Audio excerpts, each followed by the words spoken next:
Dans la continuité des vidéos que j'ai faites sur la taxe Zuckman, sur l'impôt, sur la fiscalité et sur l'entrepreneuriat en général, il y a une question qui revient assez souvent, une remarque qui est un petit peu toujours la même, qui concerne l'entrepreneuriat, la réussite et le fait que d'un point de vue général, si on a réussi à gagner beaucoup d'argent, c'est parce qu'on a accaparé cet argent, parce qu'on l'a pris à quelqu'un d'autre, par exemple les gens qui ont pu travailler pour nous, et que d'un point de vue général, il est juste inacceptable que quelqu'un, qui que ce soit, puisse gagner autant d'argent dans sa vie, même virtuellement, de gagner des centaines de millions d'euros, voire peut-être des dizaines de millions d'euros. Donc au final, non seulement l'entrepreneur est un exploiteur, puisque toute la valeur vient du travail des employés et pas tellement de celui de l'entrepreneur qui ne fait que exploiter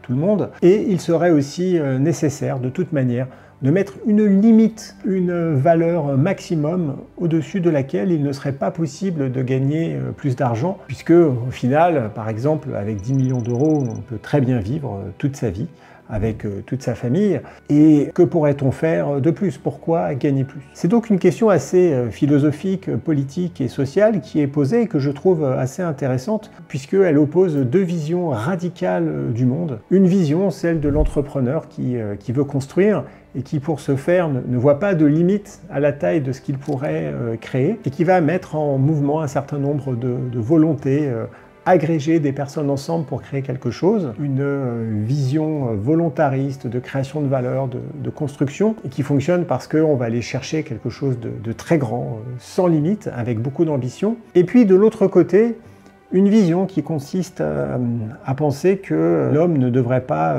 posséder tellement plus que son voisin, qu'il est indécent d'avoir plus de choses ou beaucoup plus de choses que son voisin, et qu'au final, la véritable valeur du travail, elle est dans le travail manuel, dans l'exécution de quelque chose avec ses mains ou de réflexion du service, et qu'il serait donc immoral de pouvoir prendre cette valeur de quelqu'un afin d'en permettre d'en faire profiter quelqu'un d'autre, et donc l'entrepreneur. La vision de l'entrepreneur qui est quelqu'un qui accumule, qui accapare l'argent et qui, en se faisant, va rendre les autres pauvres, dénote aussi une vision de l'économie qui serait un gâteau fixe, dans lequel eh bien, on se partage la valeur, et que si quelqu'un prend plus de valeur et prend une grosse part du gâteau, alors les autres ne peuvent pas en profiter. Et donc, si quelqu'un fait croître son patrimoine, c'est forcément au détriment de quelqu'un d'autre. Donc cette pensée, qui est une pensée a priori moi, que je considère comme marxiste, qui est basée sur la lutte des classes, et dites-le moi en tout cas si je me trompe, parce que je ne suis pas non plus un spécialiste de la question, est évidemment complètement en opposé avec mes valeurs et ma façon de voir les choses, qui est plutôt basée sur la responsabilité individuelle, la liberté d'entreprendre et la propriété privée comme étant le socle de la construction de sa vie et de son futur. Alors commençons par adresser la notion de travail, de valeur du travail, et de cette notion que l'entrepreneur va accaparer cette valeur et que, au final, s'il réussit à construire son patrimoine, eh bien c'est aux dépens de ses salariés qu'il va exploiter. Prenons mon cas personnel, donc avec Ledger, qui est donc une entreprise qui a bien réussi, qui est valorisée à plus d'1 milliard, dans laquelle il y a 600, 700 personnes qui sont salariées, que ce soit en contrat de travail ou par l'intermédiaire de contrats de freelance, de contrats de service. Eh bien, on pourrait me reprocher et me dire « Ok, Eric, tu as construit ça, mais la vraie valeur, elle provient de tes salariés. Toi, tout seul, tu n'aurais jamais pu construire Ledger. Et cette valeur, elle provient des 600, 700 personnes, des ingénieurs, des développeurs, des commerciaux, des personnes qui ont travaillé à la logistique, des personnes qui ont assemblé les dispositifs. Que toute cette valeur, elle provient vraiment de l'exécution du travail de ces personnes. Et qu'il serait donc injuste que moi, j'en retire une valeur indécente, un patrimoine indécent, alors que ces salariés, ces ouvriers, eux, n'ont gagné que l'équivalent de leur salaire annuel, que même si on peut considérer que c'est un bon salaire au vu des conditions de marché, il n'en reste pas moins que c'est vraiment largement inférieur à ce que moi, j'aurais pu gagner, non pas en salaire, mais en patrimoine virtuel avec mes actions de Ledger qui un jour pourront se vendre et faire en sorte que je pourrais gagner potentiellement des centaines de millions d'euros. Alors oui, évidemment, il est clair que je n'aurais jamais pu faire Ledger tout seul. Du reste, en tant que cofondateur, je n'étais pas du tout seul. On a été 8 à cofonder l'entreprise, à être donc actionnaire au début. Et puis ensuite, on a fait augmenter ce qu'on appelle la table de capitalisation en levant des fonds, en ayant des investisseurs, en ayant des personnes qui vont injecter de l'argent, puisque au début, clairement, Ledger n'était pas rentable du tout et il a fallu injecter beaucoup d'argent, lever beaucoup de fonds pour réussir à recruter du monde et à pouvoir construire l'entreprise. Il est évident qu'on n'aurait jamais pu créer Ledger sans salariés. Ça, c'est extrêmement clair et je suis extrêmement conscient de ce point-là et je suis même extrêmement conscient de la nécessité pour Ledger de réussir à pouvoir recruter les meilleures personnes. Et pour pouvoir recruter les meilleures personnes, il faut évidemment leur proposer un salaire qui est en accord avec les conditions du marché, mais aussi, au-delà de cela, proposer une vision, de proposer quelque chose qui va faire en sorte qu'ils vont être heureux de venir travailler chez Ledger, qu'ils vont participer à quelque chose auquel ils croient et qui permettra de créer un engagement. Au-delà de ces considérations philosophiques sur l'environnement de travail, Ledger a créé de la valeur parce que, oui, il y a des salariés qui ont travaillé, qui ont fait un design de produit, qui ont vendu ce produit. Et cela est vrai pour Ledger, mais aussi toutes les entreprises. C'est-à-dire que d'un point de vue général, quand on crée une entreprise, il va y avoir les fondateurs ou les personnes qui vont gérer l'entreprise, la créer, mettre le mouvement initial, donner l'impulsion initiale, et puis ensuite les salariés qui vont venir apporter de la valeur construite, qui vont venir apporter quelque chose à l'entreprise. Si on regarde un projet entrepreneurial, il y a une grande différence de fonctionnement et de concept entre ce qu'on va appeler les fondateurs, les entrepreneurs, et puis les salariés. D'un point de vue général, les deux vont travailler, c'est-à-dire que l'entrepreneur va travailler, le salarié va travailler. Et là, il n'est pas vraiment question d'effectuer une différence d'analyse entre la valeur du travail fait par un salarié et la valeur du travail fait par l'entrepreneur. Ce qui est certain, c'est que l'entrepreneur, en général, va travailler beaucoup plus en nombre d'heures parce qu'il va être motivé, parce qu'il va travailler pour lui. Et donc, on n'est absolument pas dans un contexte de 35 heures, 39 heures. Un entrepreneur peut travailler 80 heures par semaine, il va travailler le week-end, le soir, il va travailler sans arrêt, mais c'est son choix. Mais ensuite, d'un point de vue de production de travail, on va partir du principe que le travail est le même. Il y en a simplement un qui est quand même beaucoup plus impliqué dans son travail, mais bon, c'est normal parce que c'est son projet, c'est sa passion, c'est son but. La différence fondamentale, elle ne va pas être donc dans la qualité du travail qui est produit, mais dans le fait que l'entrepreneur, lui, va prendre tous les risques et que le salarié, lui, va faire le choix de ne pas prendre de risques.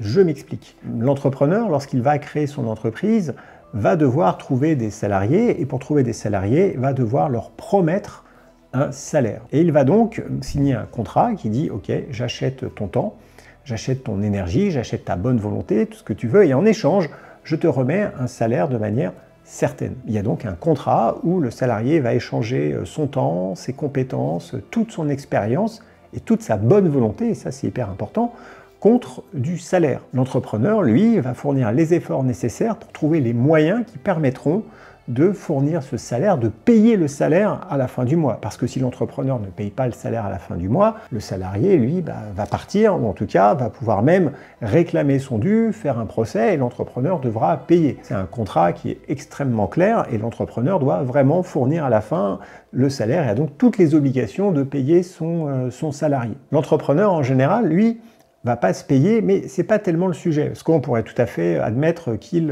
se paye. La grande différence dans l'approche, c'est que l'entrepreneur, lui, va prendre le risque de production. Ça veut dire qu'il va réfléchir à concevoir un produit pour un marché avec un certain prix, et il va devoir trouver tous les éléments qui permettent de fabriquer ce produit et ensuite de le commercialiser. C'est donc là où il va recruter du monde, avoir des salariés. Cependant, lorsque l'entrepreneur met en place toute cette mécanique pour construire ce produit, il prend le risque de ne pas savoir s'il pourra vendre sa production. C'est ça la grande difficulté de l'entrepreneur, c'est qu'il pense répondre à une problématique avec une solution qu'il va apporter, mais il peut se tromper. Peut-être que le produit sera trop cher, peut-être qu'il sera mal adapté, peut-être qu'il sera mal vendu, peut-être qu'il arrivera au mauvais moment. Il y a énormément de raisons sur le fait que le produit n'est pas du tout certain de se vendre. Par contre, le salarié, lui, va avoir un revenu certain. Donc l'entrepreneur va être l'arbitre entre le risque du marché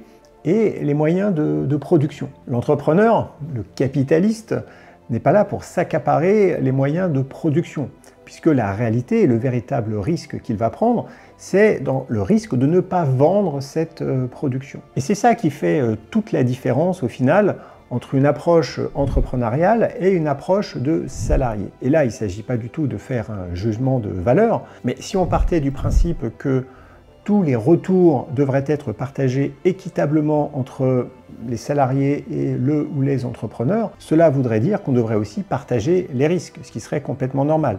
Ça voudrait dire qu'au final, tous les salariés seraient cofondateurs, seraient potentiellement co-actionnaires dans l'entreprise. Alors ce sont des modèles qui existent, ce sont des coopératives, mais ils vont nécessiter de prendre le risque de ne pas toucher le salaire à la fin du mois. Et c'est ça fondamentalement qui permet de tracer une ligne entre celui qui veut entreprendre et celui qui va vendre son temps contre un salaire, contre un revenu certain. Parce que à partir de 17h, de 18h, le salarié peut rentrer chez lui, penser à autre chose, avoir sa vie, etc. Alors, il y a des salariés qui vont s'impliquer plus, qui vont travailler tard, parce que le projet va leur plaire, et parce qu'aussi ils vont potentiellement avoir des primes ou un engagement dans le produit, l'entreprise, qui va nécessiter et générer plus de temps de travail. Chez Ledger, on avait décidé aussi d'aller un petit peu plus loin et de proposer à tous les employés ce qu'on appelle des BSPCE, en gros des actions gratuites, des stock options. Tous les employés de Ledger ont reçu des parts de l'entreprise, ce qui permet de créer de l'engagement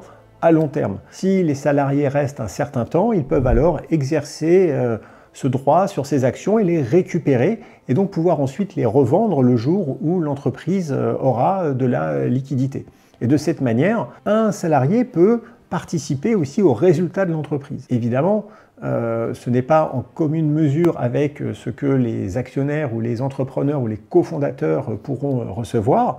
Donc ce serait plutôt, par exemple, en centaines de milliers d'euros, voire en millions pour ceux qui sont arrivés au début ou qui ont pu bénéficier d'un pool d'actions plus important, alors que les actionnaires, les investisseurs ou les entrepreneurs pourraient avoir un retour en centaines de millions. Donc, bien évidemment, on n'est pas non plus sur le même rapport, mais il est tout à fait possible d'avoir une sorte d'équilibre entre les deux visions et de faire participer les salariés à la réussite de l'entreprise.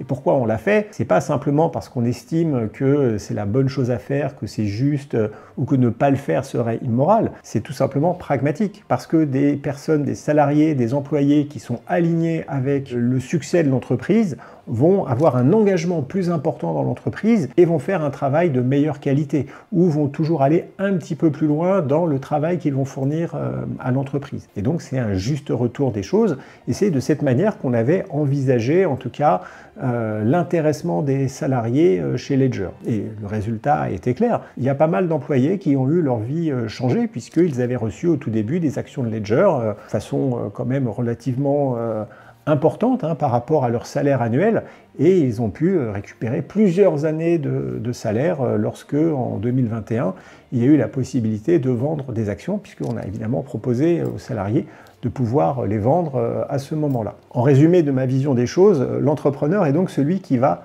prendre le risque de ne pas réussir à vendre. S'il se plante, il va perdre son capital, son temps, il va planter son réseau, il va aussi emmener des personnes qui lui ont fait confiance dans l'échec, puisque pour avoir ce capital, il va mettre son propre argent, mais il va aussi utiliser le capital de personnes qu'il connaît. Et donc s'il échoue, il va entraîner du monde avec lui et il porte une forte responsabilité. D'autre part, il a aussi la responsabilité chaque mois de pouvoir payer les salaires. Et donc il doit trouver tous les moyens nécessaires pour faire en sorte que l'entreprise fonctionne. Un entrepreneur va donc être quasiment 24 heures sur 24, 7 jours sur 7 au cœur de son entreprise, à porter l'entreprise et à résoudre des problèmes. Parce que ce ne sont que des problèmes. Il y a toujours plein de trucs relous, chiants à résoudre. Ça ne se passe jamais comme prévu. Et donc, il faut trouver des solutions. Parce que si on ne trouve pas les solutions, eh bien, l'entreprise va planter, tout sera perdu.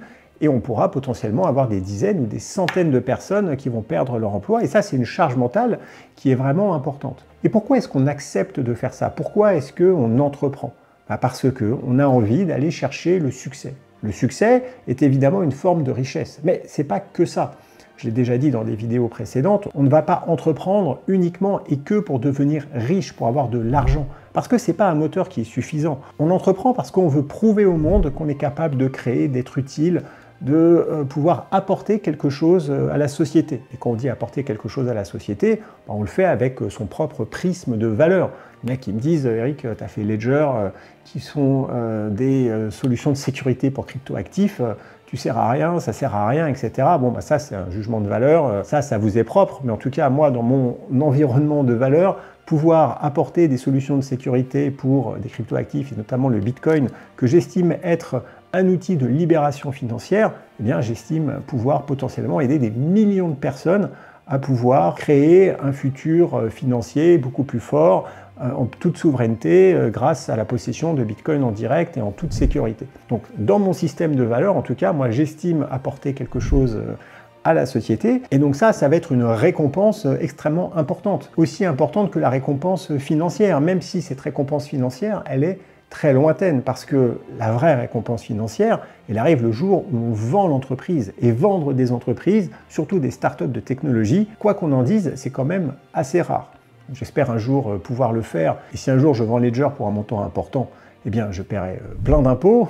C'est pas le sujet ici, mais en tout cas ça se passera comme ça. Mais peut-être qu'un jour Ledger aussi fera faillite parce que c'est pas encore gagné. Et dans ce cas, eh bien, il n'y aura pas de récompense financière telle que j'aurais pu l'espérer. Mais pourquoi je parle de récompense financière?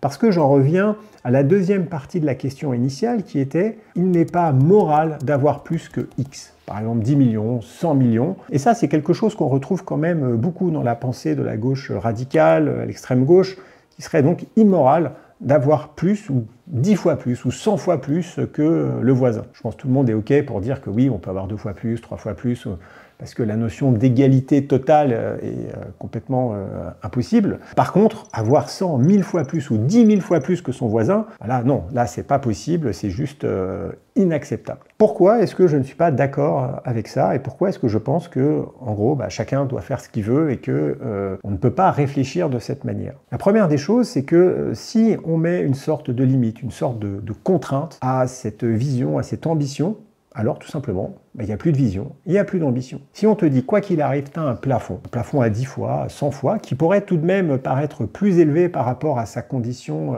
initiale, eh bien ce plafond, il est quand même limité. Et à partir du moment où quelque chose est limité, alors forcément, on va perdre en motivation. C'est juste humain. Moi, je me rappelle très bien, quand j'avais envie d'entreprendre, quand j'étais plus jeune, je voulais construire, réussir, et j'avais des ambitions de fou.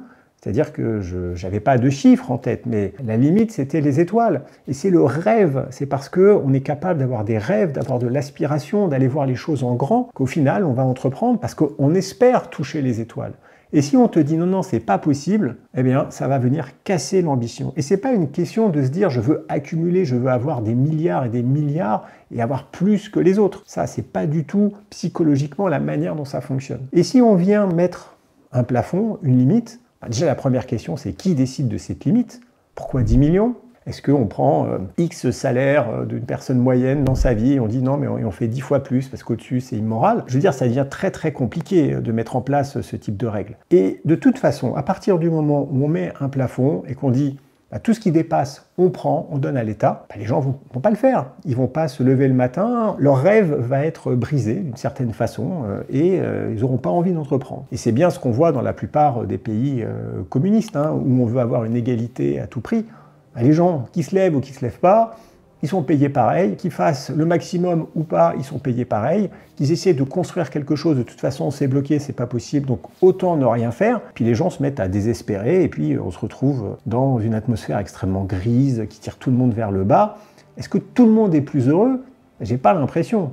Quand le mur est tombé entre Berlin-Est et Berlin-Ouest, on n'a pas vu beaucoup de monde se précipiter à l'Est. Donc ça veut dire qu'une société où il n'y a pas la possibilité de pouvoir avoir des rêves est une société qui va s'autodétruire et une société qui va se flétrir. Donc pour moi, cette notion de pouvoir aller chercher les étoiles, elle est indispensable et donc on ne peut pas se permettre de mettre des limites et de dire non, au-dessus d'un certain temps, c'est immoral, tu ne peux pas. Il faut que chacun puisse faire comme il veut. Alors, est-ce que tout ceci crée des inégalités? Bah oui, évidemment. Évidemment que c'est un système qui n'est pas égalitaire et c'est même la base. Lorsque l'on veut entreprendre, c'est parce qu'on a envie de se sortir de sa situation, on a envie de faire mieux que les autres. On a envie de se mesurer aux autres et dire je vais faire mieux, je vais aller encore plus loin, c'est de la compétition. Dans le sport, il n'y a pas d'égalité. Quand il y a des sportifs, des athlètes de haut niveau, ils sont là pour gagner, ils sont là pour faire mieux que l'autre. Ils ne sont pas là juste pour faire tous en moyenne la même chose, parce que ça n'a absolument aucun sens. Si c'était le cas, personne ne ferait du sport en compétition en tout cas. Et donc, dans l'entrepreneuriat, dans la construction, la création de valeur, c'est exactement la même chose.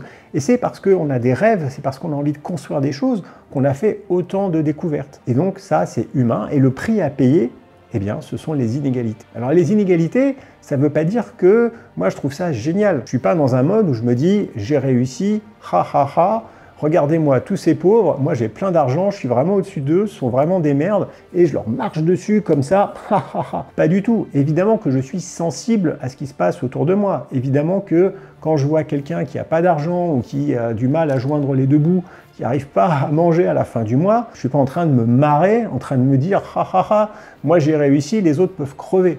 Donc c'est pas aussi caricatural que cela, c'est pas parce qu'on réussit, c'est pas parce qu'on peut avoir beaucoup d'argent qu'on est insensible aux inégalités. Alors vous allez me dire, bah, puisque tu dis ça, que tu as plein d'argent, ou en tout cas que tu pourrais en avoir, même si c'est un patrimoine qui est virtuel, bah, tu n'as qu'à le donner.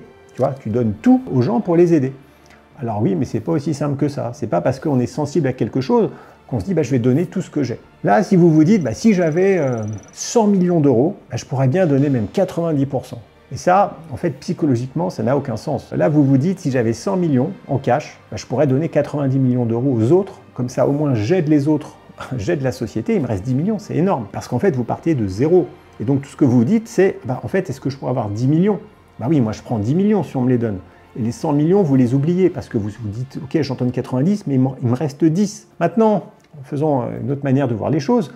Vous travaillez toute votre vie, vous avez 10 000 euros, c'est pas beaucoup, mais en tout cas, vous avez réussi à mettre ça de côté. Bah, est-ce que vous seriez ok à donner 9 000 euros comme ça pour aider les autres? Bah, en fait, c'est relatif, mais c'est exactement le même sujet. Là, vous dites, ouais, ce serait 100 millions, donc il me reste 10, donc oui, bien sûr que je donne tout. Mais lorsqu'on a travaillé, lorsqu'on les a accumulés, eh bien, c'est pas aussi simple que ça de se dire bah, je les donne, parce que ça fonctionne pas comme ça. Et surtout, les donner pourquoi? Les donner à l'État, en impôts, en plus de ce que l'on pourrait payer, n'a pas beaucoup de sens non plus, parce que c'est pas l'impôt qui va vraiment réduire les inégalités. Ce que je veux dire par là, c'est que c'est toujours beaucoup plus compliqué que cela en a l'air. Lorsque quelqu'un a de l'argent, il a le droit d'en faire ce qu'il veut. Si je prends moi mon cas personnel, donc aujourd'hui je n'ai pas de toute façon 100 millions en cash, hein, mon patrimoine il est virtuel, je l'ai déjà expliqué dans d'autres vidéos. Il m'est arrivé bien évidemment de pouvoir vendre une partie de ces parts à un moment où c'était possible, donc oui ça arrive mais c'est quelque chose d'assez exceptionnel. Mais je pourrais me poser la question, admettons que demain, je vende Ledger et je récupère les 300 millions d'euros en cash. Qu'est-ce que je ferais de ces 300 millions? Bah déjà, je donnerais 100 millions d'euros à l'État, bah c'est quand même pas mal, en termes d'impôts, c'est une belle somme. Et puis ensuite, il me resterait 200 millions. Donc là, se pose la question, mais c'est indécent d'avoir 200 millions, qu'est-ce que tu vas en faire? Alors oui, la question se pose, et il y a plusieurs façons d'y répondre. J'avoue que qu'est-ce que j'en ferais exactement, je ne sais pas, sûrement pas grand-chose, parce que je n'ai pas besoin de 200 millions d'euros pour vivre.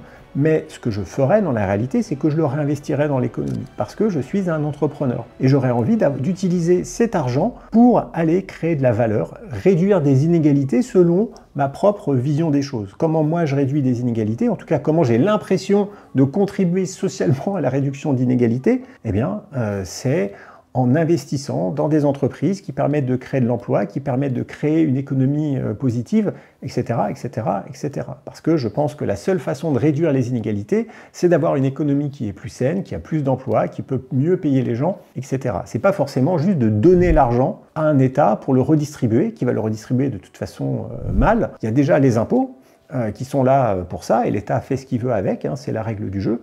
Mais pour le reste, je considère qu'une fois que j'ai récupéré cet argent, eh bien, je le réinvestis selon mes conditions, puisque c'est le mien, pour pouvoir créer de la valeur selon mon propre code moral et selon la manière qui me semble la plus adaptée pour être utile à la société. C'est donc pour toutes ces raisons qu'il me semble absurde de mettre une limite à ce qu'on est capable de pouvoir gagner dans sa vie, parce que si on le faisait, eh bien on n'irait pas entreprendre, et si jamais on entreprenait quand même et que tout était pris par l'État, eh bien cela ne réduirait pas forcément les inégalités, il ne ferait qu'aller dans d'autres poches de personnes qui profiteraient de leur situation pour leur avantage personnel, parce que malheureusement, en politique, dans des environnements très étatiques avec de la planification centrale, etc., on sait très bien comment ça fonctionne, parce que la nature humaine, elle est difficile, elle est délicate, et même dans un paradis communiste peut-être que certains appellent de leurs vœux et de leurs souhaits, on a bien vu malheureusement à quoi cela conduisait,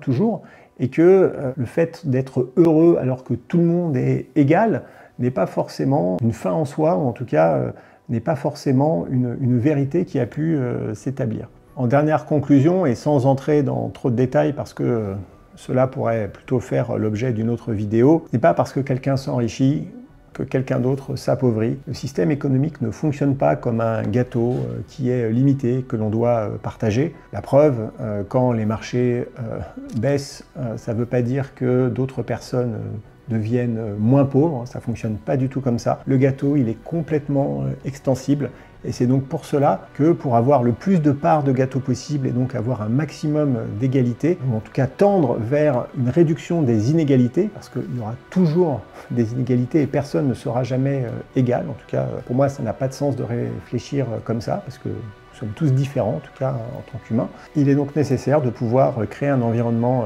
économique qui soit avec le plus de croissance possible afin de faire croître ce gâteau et que cela puisse profiter à tout le monde. Merci d'avoir écouté cette vidéo. N'hésitez pas à me dire ce que vous en pensez en commentaire ou à me proposer des sujets sur lesquels je pourrais faire d'autres vidéos. D'ici là, abonnez-vous pour être tenu au courant de ces nouvelles vidéos et je vous dis à très bientôt.